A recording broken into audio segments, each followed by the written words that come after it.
Okay, guys, quick video on how to use layers a little bit better. A couple new little tips on this. I'm going to start off by opening an image.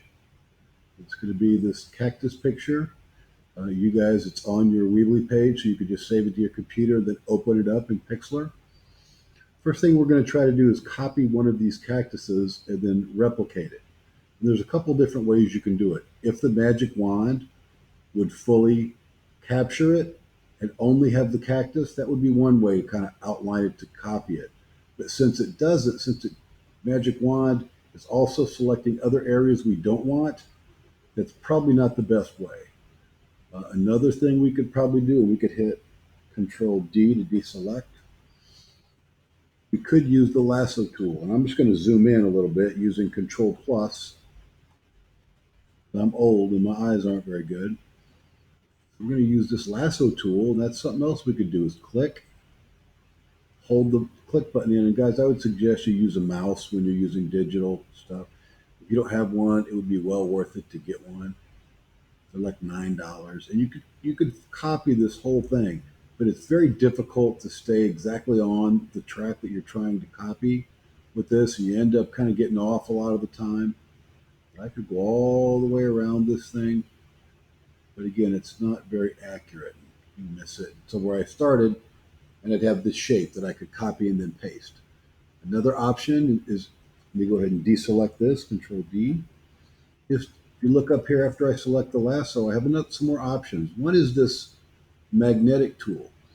What that will try to do is as you outline something, like click and start to pull, I release the click button, by the way, and I come around, it will try its best to stay on the line that you're trying to outline. It will try to determine for you using colors and shades that are on there what I'm trying to do and try to help me out. But sometimes, like you see here, it got off track. It didn't really follow the track I wanted. So in this situation, probably not the best, but might be a better option in other situations.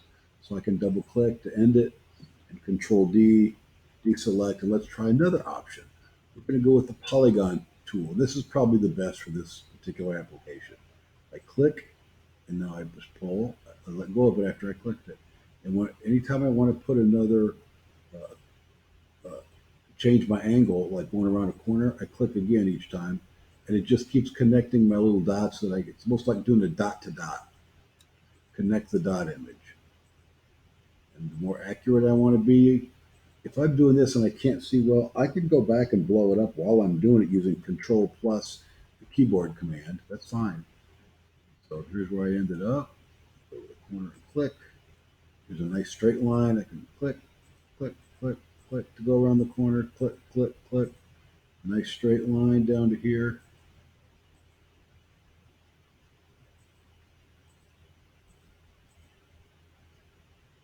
Click, click, click to get around that corner. Click. The more clicks, the more accurate as I pull the shorter spaces that I'm covering. I would like to stay accurate. Come down here to the bottom of the cactus.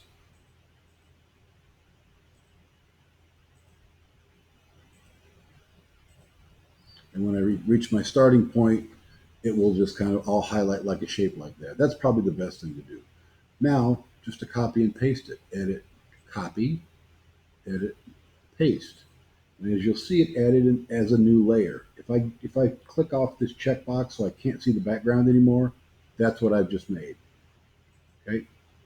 To move it around, I make sure the layer is selected so it's blue, arrow, and I can pull it around. Well, if I want to put it in the background, it's way too big for that. Let me zoom out, Control minus. So I can change the size. As I'm moving it, I can just grab one of these corner boxes and pull them in. And it will keep it in proportion. I can put it where I want to put it. Maybe I want to put it right there. That looks good to me. Now, if I click off it, it's good. If I want to move it again, I got to click back on it and it will highlight to show me this is what's on that layer. Back to the background.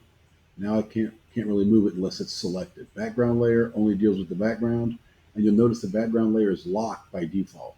That means that you can't make changes to the background layer so you don't mess up your original image. Okay, go back to this one.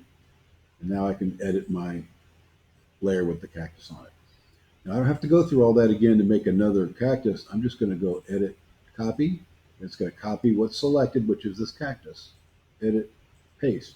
Now it's right behind it, so I can't see it very well, but if I move it, there it is. I can move it way back here, and I can make it really small since it's far away. Now, if you're trying to move it and it won't move or it won't do something, usually it's because you don't have the correct layer selected. So double check that your layer is the right one. I click off it, and there's my cactus I just made. If I want to make another one, I click on a layer with a cactus and say edit, copy it, edit, paste it. There it is. Let's move it. Let's move this one over here somewhere. We'll make it a little bigger. Pull the corner. That looks good. And we can make one more. Edit, copy, edit, paste. And each time I paste, it's making a different layer here. So I have all these layers of cactuses now. Let's bring it here, blow it up. Ooh, that's not very good. See, what has happened there is I've made a really, really tiny one.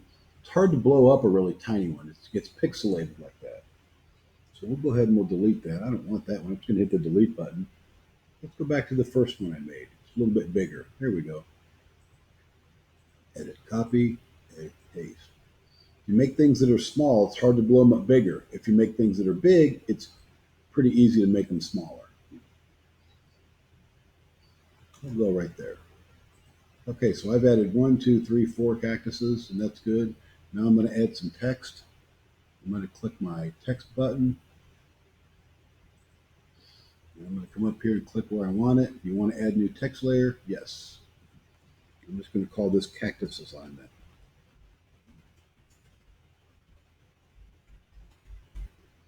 So when I type, the default text is replaced. It's going to put it up here. I want it in black. So let's go back and click the text button, make sure my text layer is selected. Here it says Cactus Assignment, that's my text. Fill, change it to black. Size, let's change it to 30. So I can either click in here and physically type in 30 after I highlight it, or I can use this little slider to change it. Completely up to you. And we'll just kind of center it on the page. That's good for me. I've made my changes. Now I've got all these layers to deal with. Look at all of them. All these cactuses and my text and my background. So I'm going to make this into one flat image. Get rid of all these layers and combine them all to one. So I have a layer, flatten image. Now it's only one. I can't go back and make changes now, but it's all one simple image now. All done. So now I'm going to save it. Save. Give it a new name. Call it what you want to call it. Hit download. Save it where you want to save it. Back to your picture folder or something like that. Make sure it's a JPEG. That's fine. Hi, that's fine. And I would just select it. Let's say I call this just cactus. Oops. Let's call it cactus. Download. Then I usually kind of open them, look at it. Yep, looks pretty good. Save as. Back into my picture folder. Hit save. And that's good. You submit it through Google Classroom. Close it.